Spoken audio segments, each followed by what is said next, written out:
Ana tilge on berlik, anı söyleşken halkıdı. Til acaşağına col caratan kün çırağıdı. Henüz dep katıştırma, ol ana tilde alkındı. Tavlu esek bizge alan tilden başka kaysıdı.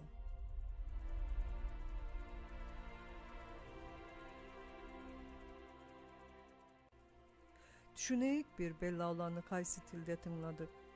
Abınsak biz voyanam dep alga kimge cıladık. Başka tilge ürendik de ana tilge ne güyaldık. Unutma, tarihte biz nence açı bulasın aldık.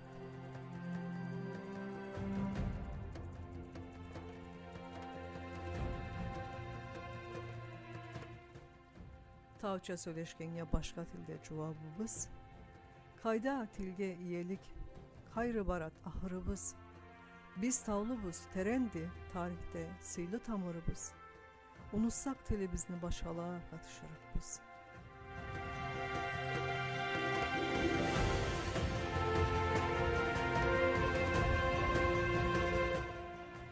Üreneyik talay til ala ilmi baylığıdı. Üretmese de ata ana tilge ulu ayıbıdı. Hepimiz de aytmayık anı tüzü barığızdı. Kaysı tille söyleşsek sağışımız anı sağışıdı.